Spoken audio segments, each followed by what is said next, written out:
You seem to portray yourself as Mr. Perfect when it comes to Japanese etiquette. So tell us, what's the worst thing you've ever done? Worst thing I've ever done? Nothing. I'm Mr. Perfect.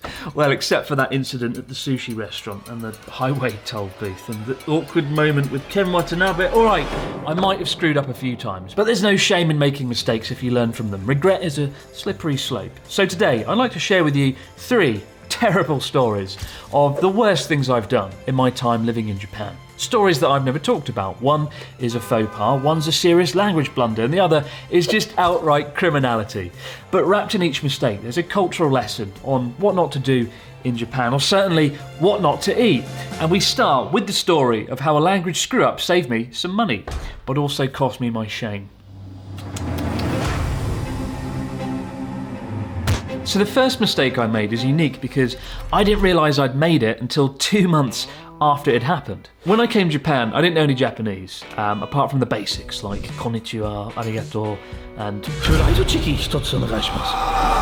all the basics. I made every effort to learn while I was working at a school. I'd sit at my desk between classes, studying away like a maniac. And at weekends, I'd hop in my dilapidated Toyota and venture off into the countryside to explore.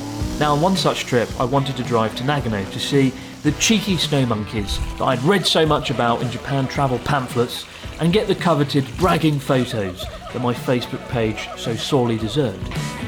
Now, the only problem was the snow monkeys are about 6 or 7 hours drive south. And when driving those kind of distances in Japan, you have an important decision to make. Number 1, do you take the tolled highways and go bankrupt? Or number 2, drive on regular roads and spend 1,000 years trapped behind a slow-moving K-car. With highways, the journey to the snow monkeys can be done in 4 hours. Without, it's a solid 8. So unfortunately, I did go for option number 1. So off I went for 4 hours, shooting down the bankruptcy highway to go and look at some monkeys sitting in some water. And after a long drive, praying that my rickety car wouldn't fall apart en route, I came to the highway toll booth to pay in cash and, drive off to my freedom. But to my horror, amidst the fatigue from driving, I made a fatal error. I accidentally drove into the wrong exit. At highway tolls in Japan, you have 2 exits. Number 1, you pay with cash, or number 2, you use an ETC card reader, basically an NFC chip that you slot your credit card into that instantly pays when you arrive and you can sort of go through seamlessly. This thing's brilliant. It's like a magic, and I didn't have one. So I've driven into the wrong exit, and as I go to reverse, I look in the mirror and I see there's 3 or 4 cars piled up behind me waiting in the queue, probably wondering, what the hell's going on? Why isn't this idiot moving? Why isn't the fucking barrier going up? And as I poke my head out the window, I'm sort of giving, a half-assed apology like, sumimasen, against a backdrop of incessant honking for all the cars.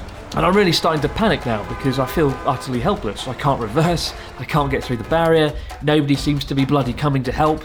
Until eventually, after a lifetime, a man comes running over, my saviour by all accounts, and he's panicking just as much as I am. Panicking because this highway toll booth that normally runs like clockwork has just descended into this absolute clusterfuck of a situation. So he comes over, running, panting, and he shouts out to me, "Genki desu ka? Are you okay?" And he presses the button and the barrier goes up. The castle gates are finally open, and I turn to him, relieved, and give a resilient thumbs up. Like, yeah, Genki desu, I'm good, I'm okay, thank you so much. To which he points to the barrier and says, "Ja, hai, dozo, this way please, go that way." And, I'm so damn grateful. I'm like, "Arigatou gozaimasu, thank you so much." As I full throttle it, drive through the raised barrier and down the off-ramp, away from the highway to victory. And amidst my relief at escaping, I realised the man had let me off paying. I hadn't paid anything for this highway toll. A few thousand yen, What an incredible twist of good fortune, right? Now, some people call this thing gaijin smash, literally foreigner smash, where you can break the rules and get away with doing shit like this. Which, of course, is something I don't want to advocate. I've tried to make every effort to integrate here and play by the rules, and you should too. And when I got back to work on Monday, I bragged to some colleagues that I'd gotten away with it. Like, this is stupid. Through my own brazen stupidity, I'd actually saved a few thousand yen. And they were like, "Oh, sugoi, haha, well done, Chris-san, you're a genius." And I was like, "Of course I am. I'm a king, a champion of people." And that was until 2 months later when it turned out that wasn't the case. One day, as I was sitting at my desk working through a new list of Japanese vocabulary, I discovered to my absolute horror that the word for cash in Japanese is genkin. Genkin. Oh God. Immediately, I cast my mind back to the highway toll incident and relived that conversation. When the man had come running over, panting, stressed, concerned, he'd raised the toll booth gate, pointed beyond it to the side of the road for me to pull over, and of course pay in cash, and said, "Oh, genkin desu ka? Are you paying cash?" But I looked at him with a smile and gone, yeah genki desu. Hit full throttle and fucked off down the highway, leaving him to stand in the exhaust fumes of my dilapidated Toyota, wondering probably why the bloody hell hadn't I paid? Why had I just disappeared off down the highway?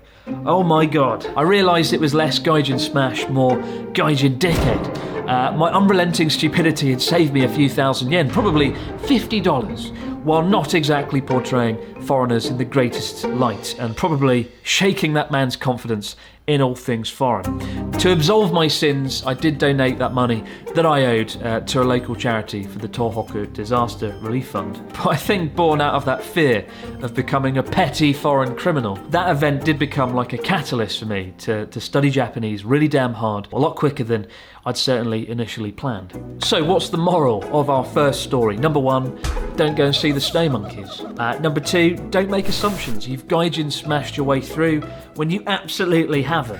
But if you think that's bad, get ready for our next big mistake involving a catastrophic meal at a high-end Tokyo sushi restaurant that I quite honestly rather forget.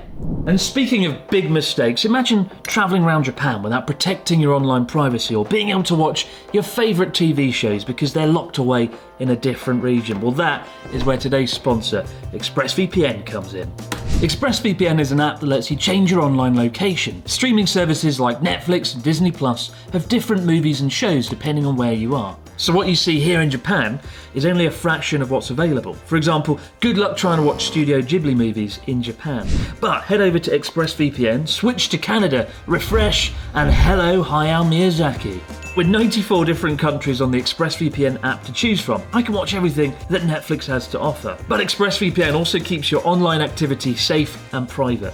Whether you want to use public Wi-Fi at the cafes, airports and hotels without worrying about having your credit card details and passwords stolen, or straight up want to avoid your sneaky internet service provider knowing every website you've ever visited. Rated the #1 VPN by TechRadar, Forbes and CNET, it's been my go-to VPN the last 2 years now. And you guys can get 3 months free for yourself by following the link in the description box below at expressvpn.com/abroad in Japan. Don't let annoying regional internet get in your way, watch whatever you want online and stay safe out there. Now, I like sushi a lot. I love the buttery smooth flavours of the fatty tuna, the oily texture of flame grilled salmon, and I love devouring fish eggs and juicy fresh shrimp. Honestly, I probably eat sushi once or twice a month. But what I don't do is eat out at high-end sushi restaurants. Not just because you have to sell your house to be able to afford it, but because of a not so good experience that I had that scared me away forever.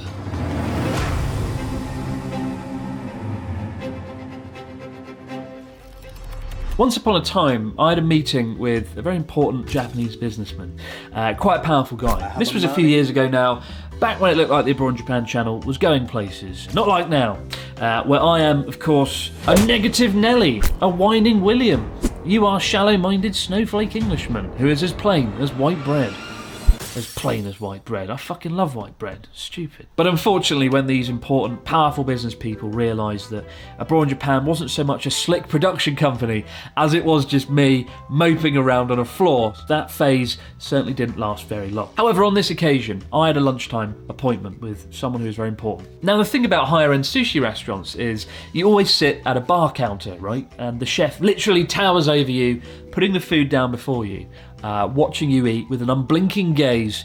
And that's my first problem with high-end sushi restaurants. It feels less like fine dining and more like an interrogation at a war crimes tribunal.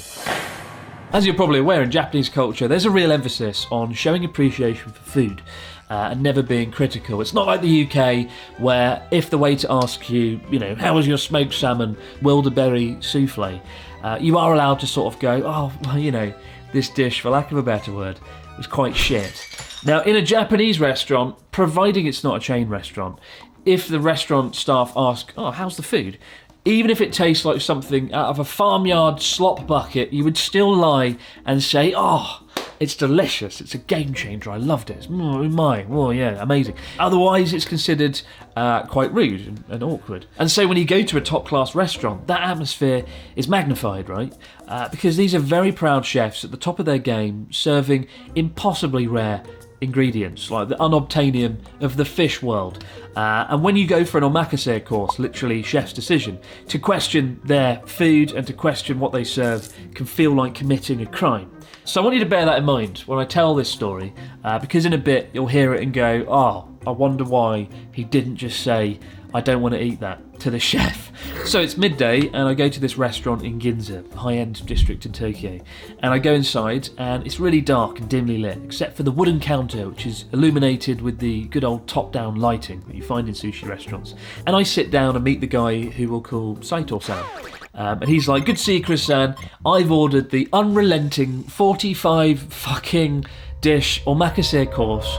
And I'm like, oh yes, very good, can't wait. And eye up all the nice cuts of fish in the glass counter at the bar. I already know I'm in a little bit of trouble because I'm not that adventurous when it comes to eating sushi. When the chef asks, is there anything you don't like? I say no, I'm good for everything. Just because I don't know what there is. I've never eaten at a high-end sushi restaurant before. And in hindsight, what I should have said is, I'll eat anything as long as it's salmon. So the course kicks off and it's pretty good. We have some rich miso soup broth, and one of the first courses is an assortment of buttery rich fatty tuna. And once each plate of sushi is crafted lovingly by the chef, it's placed down before me for me to sort of look and go, wow, it's amazing, better than Christ. And I pop them in my mouth one by one. And as I'm eating the sushi, the chef, who's this pretty big, serious, stern-looking middle-aged man, just stands and watches in silence as I eat each piece one by one, while he ominously clutches what can only be described as a bloody sword, right? Like the knives they use to fillet these fish are pretty damn big. It looks like something out of Lord of the Rings, like Aragorn would be using. And he's swinging it around. I'm just like, oh yeah, delicious. But I'm being studied by both him and Saito-san to ensure that I appreciate these culinary wonders, which thankfully, at this point, I do, because it's tuna, and everyone likes tuna. Now, there's one important detail that I've left out until now, and that is that I'd been out drinking the night before, so I might be a little bit hungover. Stomach isn't great, but I'm relieved everything's got off to a good start, and I can sort of feel my stomach go, oh, this is nice, but I don't really want any food right now. Can you just sort of let me have a few hours off? And I'm like, no, we've got to get through this. We're all parties involved. I've got to prove that I'm sophisticated. I've got to prove that I'm not a whining William. The next piece is Ika, squid. And I know, it sounds daring, but it's not. It's a little bit translucent, a little bit chewy. But with a brush of soy sauce and a pinch of wasabi, it tastes great. And I put it in my mouth and the chef asks, oh, it's delicious, right? And I'm like, oh yeah, oishi, delicious. And the chef's like, of course it is. Of course it's delicious. Then things start to go wrong, because I witness a dish that I've never seen before, that Saito-san correctly identifies as mirugai, or as it's known in English, gooey duck, a gigantic saltwater clam that's popular in China and Japan and genuinely looks like a prop out of the movie Alien. Also, it pains me to admit it, but for the longest time I thought gooey duck was pronounced geoduck, because that's how it's bloody spelt, and thinking it was called geoduck always helped me through the process of eating it, because it sounded like a Pokemon, right? I could look at this unpalatable, this horrible thing and go, oh, geoduck, that's cute, I'll eat it, yeah, oh no. No, it's called gooey duck. Gooey duck. And if you learn just a single useful thing from this damn video, it's how to pronounce the one dish you simply need to avoid. But the chef sticks this gooey duck in front of me and he's like, oh, mirugai desu. And I'm like, oh, yeah. It looks very bad. From the unnatural shape of it alone, I know things are about to go downhill.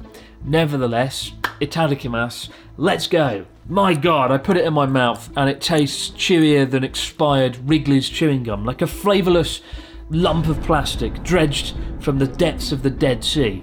To my horror, I start to feel like my mouth salivate. You know, when your mouth fills up with saliva because your body knows the bad things are about to go down. But of course, the chef is standing there with his Lord of the Rings knife, and he's like, oh, oishi desho, it's delicious. And I'm like, oh yes, Gooey duck, it's amazing. It's a game changer. It's not. It's shit. Luckily, there was some piping hot green tea there, and I thought maybe I can take a swig of that. Maybe I can wash the flavour out my mouth, or better still, eradicate my taste buds out of existence and then just get through this. But I took a swig of it, and it made it 1,000 times worse, because now I've got the taste of the fishy chewing gum mess with the bitter green matcha tea. No, it doesn't work, and it just made it worse. Somehow, against the odds, I swallow the gooey duck and keep my composure, give a sort of a thumbs up to Saito-san and to the chef, and they're like, yep, good stuff, and move on, while I'm like gagging. However, the chef seemed to take my approval of the gooey duck as a signal to press ahead into the abyss of food. Because next up we get akagai, arc shell clam, which again looks like a face hugger from the movie Alien. And the problem with akagai is, in terms of flavour, there's just no redeeming quality to this fish. I don't understand why people eat this. Just looking at it alone, I feel physically sick. And I'm like, oh, I'll get through it.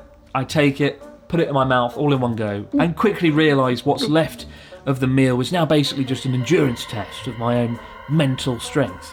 Now, if you want to experience the taste of akagai at home in a reasonably priced environment, cut up a Bridgestone tyre, drag it across a beach in the sand, because not only does it have the texture of rubber, but there's this horrible crunchiness to it when you bite in. There's like bits of crunchiness, like there's rock or sand or salt or something in there. And of course, the chef is like, oishi desho? Delicious, right? And I'm like, delicious, yeah, kill me. In between doing bloody breathing exercises just to get through this, I swallow the damn thing whole and take a swig of what's left of my matcha green tea. And by now my stomach's like, alright, you've had your fun. Can you just like stop now? And at this point I'm, like a robber in a bank heist, looking around for the door, looking for the exit, looking for where the toilet is, just so I can run away and escape this onslaught of awful. But then the final dish comes out, and I know I'm fucked. Sazai horned turban sea snail, placed before me in its shell, and this isn't something you can just sort of reach down and pop in your mouth. To get to the edible bit, you need your chopsticks to fork in there and twist it and pull it and bop it. And if you ever get to this moment with your chopsticks pinched around this rubbery snail that you have to tug out of the shell, that's the moment of realisation of just how stuffed you really are. I twist it out, and I think at this point my hand must have been shaking, because I know, with this in my mouth, this is the final blow. There's no turning back. I pop it in, start to chew, and I do that thing, when you tap your foot, and you're like, fucking get up, man. Because my legs are like one step ahead. They know it's time to escape. And the chef's like, oishi desu, it's delicious, right? And I'm like, nodding away as I feel my mouth flood with saliva. And then I'm like, I just need the toilet. And the chef looks thoroughly unimpressed, because it's a bit rude to leave the counter while you're still chewing this award-winning dish. But I slip away to the toilet, and what goes down in there is best left to the imagination. But the worst part of it is, the toilet was so close to the counter that everything that transpired within that toilet in that 5-minute window would have been audible to the chef, to Saito-san, and to the other occupants of the restaurant. Ah, God, just thinking about it makes me cringe and want to die. This was something that was abundantly clear when I returned to the counter to Saito-san's concerned face and him sort of going, oh, daijoubu, Chris-san, are you okay? And the stony-faced chef still clutching his knife. Oh, God. Suffice to say, we hastily ordered the bill, and I never saw the restaurant nor Saito-san ever again after we parted ways. So what is the moral of the story? What's the mistake? Well, I think there's 3 things here. Number 1, do your homework and learn all the food that you don't want at a sushi restaurant. Maybe it's sea snails, maybe it's shellfish and face huggers and gooey duck. But if it doesn't come out, it's not an issue, right? So don't be bold like me, just say no. Number 2, avoid high-end sushi restaurants with the bar counter, unless you really love sushi and want that experience. But I personally don't like the bar counter, having them stare there, not fun. And number 3, the most important lesson of all, don't consume sushi on a hangover. Don't ever do that. The third and final story is probably the most embarrassing for me, not because it involves a mistake, it's just more of an admission of guilt and a life lesson that's, I think, universal across the board. Just over a year ago, I was very lucky to spend a week with Japan's biggest movie star, Ken Watanabe. Good God. Hey! Gozaimasu. Ken-san. Nice to meet you. Nice to meet you. Yeah. As seen in everything from The Last Samurai and Inception to Godzilla and Tokyo Vice. He's an incredible actor, and for the best part of a decade, I joked on here that the day I met him, the day I sat down and had a coffee with him, would be the day I would leave Japan, because I would have completed Japan. I would have done everything there is to do. And then rather awkwardly it happened, and it went pretty damn well. Now, first off, you don't mess with Ken Watanabe. There's a reason he's cast as a samurai warlord or a Japanese billionaire who wants to steal things. He's a scary man, so much so that when you tell him that you find him scary, he makes you feel even more scared. Pretty nervous. It's a bit scary. Why? I'm scared to meet you, Ken. Why? Why are you afraid? I mean, I've run into some viewers of the Abroad in Japan channel before who seem nervous to encounter me for whatever reason. And when they go, oh, I'm a bit anxious to meet you, Chris, I don't go, why? Why are you afraid? Ah! Although, I definitely will do that from now on. But I met Ken a few hours before we started shooting the documentary in his cafe, the K-Port, in the town of Kesunuma. And for my first meeting with Ken, he came in and he said hello to everyone, and he signed some photos for some waiting fans. And then he came over and just pretty much sat down next to me and said, hello, nice to meet you, let's have some pizza. And it was very surreal. I was in this dreamlike state.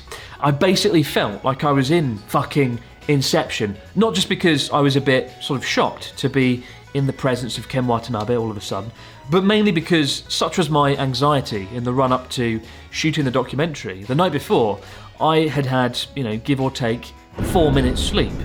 So I was pretty dead. Now, when you have that initial small talk with someone in Japan called aisatsu, greetings, it does often follow a similar structure or pattern, especially if you're not Japanese.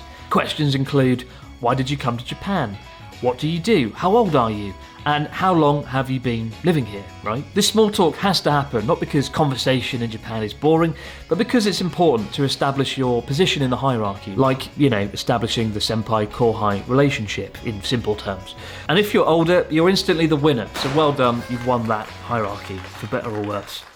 But the second most important question, perhaps, is how long have you lived in Japan? And they ask that because they want to know, how good is your Japanese? How good should they expect your Japanese to be? Naturally, if you say, I've been here a year or 2 or 3, there's an expectation that your Japanese is appalling and you're given some room to manoeuvre. When you've lived here 10 years, naturally the bar is a little bit higher, rightly so, which presents a problem for me because in many ways, my Japanese isn't that good. In fact, it's probably worse now than it was 5 or 6 years ago. Rewind back to the Great Highway Toll Booth Robbery. Genki desu. That event was the catalyst for me studying Japanese really hard, and I did go all out. Morning, day, night, I studied kanji, I studied grammar, vocabulary, to the point that in 2 years I was able to be kind of conversationally fluent and even win a Japanese speech contest, memorising an entire 15-minute speech word for word and delivering it to an audience of 100 people, something I never thought I would ever be able to do, and a testament to how bloody hard I worked on my Japanese at the time. But 2 years in, it was incredibly rewarding speaking with students and staff and friends, and everybody was really impressed how far I'd managed to go within 2 years, including me, right? I felt immensely proud when people asked, how long have you lived in Japan? And I could be like, 2 years. And they'd be like, whoa, Nihongo jozu, genuinely, that's pretty good. And if I'd carried on at that pace, I would be extremely good at Japanese, probably able to speak at a native speaker level. It would be magical. But then, I stopped. I quit my job as a teacher, I left a working environment where I used Japanese all day, every day, and I threw my eggs in the YouTuber basket, where unfortunately Japanese isn't really needed in everyday life. And thus, my Japanese never progressed. Like my rusting Toyota Starler, dilapidated and crumbling away on a driveway, so too did my Japanese abilities. Sure, I can still hold a conversation and get by, but there is a disappointing gulf between where my Japanese is and where it should be, and where it could be. And with each and every passing year, when people ask how long I've lived in Japan, that bragging and that pride that I once had has crumbled away into embarrassment, to the point that 6 or 7 years in, I'm ashamed to admit, I started to conveniently forget how long that I'd lived in Japan. People ask, Chris-san, how long have you lived here in Japan? And I'd be like, oh, I don't know, maybe 3, maybe 4 years? I've forgotten now. It's gone. Awful. It's awful, I know. And I imagine some of these people are confused when they look up abroad in Japan on Wikipedia and discover that I've been here since 2012. Like, wow, that abroad in Japan guy is sure shit at maths. But I did it because I'm ashamed. I'm ashamed, and I wanted to make sure that the Japanese person I'm speaking with doesn't assume that I'm really good at Japanese and go on to use advanced vocabulary that I won't be able to follow or keep up with. So, you know, there's method to the madness. So when Ken Watanabe and I are sitting there eating a pizza, his favourite mushroom and asparagus pizza, with his homemade spicy sauce, he's like, Chris-san, how many years have you lived in Japan? And I was like, shit, I can't lie to Ken Watanabe. Oh, but then if I say 10 years, maybe he'll assume I'm very good, and all of our interview will be in Japanese, to the detriment to the documentary. It could compromise the dynamic. So I did say, well, Ken, I think I must have been here 5, maybe 6 years now. Yeah, I forget. It must be 5 or 6. And he sort of looked a bit puzzled that I myself didn't know how long I'd physically been in Japan. And he gave a sort of, right, yeah, nod, before going on to munching on his pizza. Fast forward to the next evening, and we've just wrapped our first day of shooting. It's gone pretty well. And for the most part, Ken and I speak in English, but when he's answering heavy-hitting interview questions, he does gravitate towards Japanese, so he can express himself fully. But we're sitting at a restaurant and having a dinner with all the movers and shakers of Kesanuma town, and the atmosphere felt more like a king returning from a battle, holding a court, as opposed to a mere dinner. But it was a lot of fun, and one of the main people I got speaking to was the owner of the local sake brewery, a really nice guy called Sugawara-san. But Sugawara-san spoke good English, and he came over. And after a minute or so, he was inevitably like, oh, so Chris-san, how many years have you been living here in Japan? And before I delivered my answer, I did my usual, conveniently forgetting how long I've been here thing. I went, oh, you know, how long? 5, But before I could deliver my answer, from the other side of the room, filled with people in this noisy restaurant, I heard the deep, booming, terrifying voice of Ken Watanabe say, 10年間住んでました。大丈夫. 10 years, he's lived here 10 years, it's okay, you can speak Japanese. And I look over and he gives me a knowing look. A look that I'd seen in The Last Samurai when he chopped off that guy's head. Or Inception when he finds out that Leonardo DiCaprio screwed him over. I'd been caught in the act. I don't know how he found out how long I'd lived in Japan. I don't know how he'd got through my lies. But with my face gone bright red like a fucking strawberry, I gave a sort of sheepish nod as if to sort of acknowledge like, oh yeah, I've been rumbled, I've been done. And then went back to speaking to Sugawara-san, this time in Japanese. I'd been found out. And for the rest of the week off camera, Ken did speak to me more or less exclusively in Japanese. Thankfully, it did go on to become one of the better documentaries I've been lucky to produce on abroad in Japan. But what's the moral of the story here? I think the moral is, don't give up learning Japanese like I did. Honestly, that might be one of the few regrets I've had in all my time living here. I should have carried on, even if it was in some small way. I should have carried on my studies. And number 2, most importantly of all, don't lie to Ken Watanabe, because he'll find out some way or another, and then you'll get to see the scary face. Ugh. So guys, what was the worst mistake of the 3? Let me know in the description box below. And I do actually have a book coming out revealing more horrendous stories like this of my times living in Japan. You can find the details in the description box below, but it's available for pre-order now. More on that in a future video. And of course, for more behind the scenes content, check out the Abroad in Japan Patreon. There's over 50 bonus videos on there you can check out right now. But for now guys, as always, many thanks for watching the Abroad in Japan channel, and I'll see you right back here to do it next time. I'm off for some geoduck. Sorry, gooey duck. Yeah, genki desu. Oh fuck.